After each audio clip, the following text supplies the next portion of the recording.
The beginning.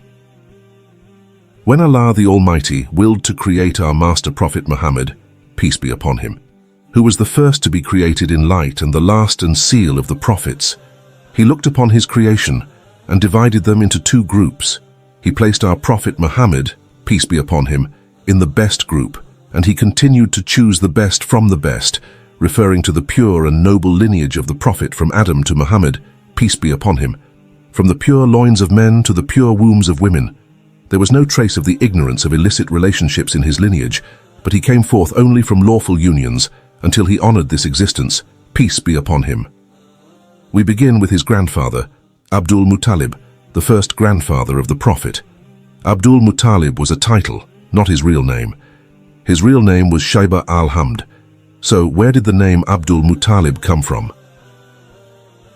His father, named Hashim, was the leader of the Quraysh and married a woman from Yathrib. Yathrib is what is now known as Al-Madinah al-Munawwara. When the Prophet, peace be upon him, migrated there, he renamed it Al-Madinah al-Munawwara, Taibah, and Taba, because he disliked the name Yathrib, which derives from the word thab, meaning corruption. Hashim was the leader of the two trade journeys, one for the winter and one for the summer. In the summer they would travel to the Levant for trade, and in the winter they would travel to Yemen. Hashim was a nobleman, and it was customary for the noblemen to take their wives with them on their journeys. So when he embarked on the summer journey to the Levant, he took his wife with him, and she was pregnant with Abdul Muttalib, Shaybah al-Hamd.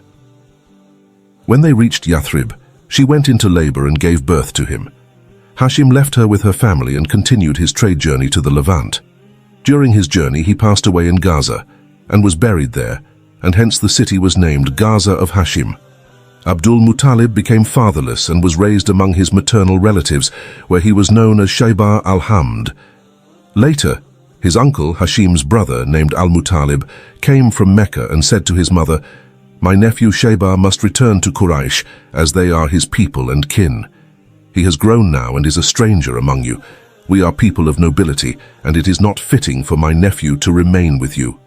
His mother said, "Let us ask him." When they asked Shaybah al-Hamd, he said, "I will return to my people." Although he was young, his sense of honor was immense. Now his uncle Al-Muttalib set out with his nephew Shaybah to Mecca. When they entered Mecca together, the people of Quraysh saw the young boy and thought that Al-Muttalib had brought back a slave. They thought he had purchased a new servant and assumed that Shaybah was one of the slaves Al-Muttalib had bought. So they began to call him the servant of Al-Muttalib, Abdul Muttalib. Al-Muttalib said to them, No, he is Shaybah, my nephew." However, the name stuck, and from the moment he entered Mecca, they started calling him Abdul Muttalib. But his real name is Shaybah al-Hamd, and Abdul Muttalib is only a title.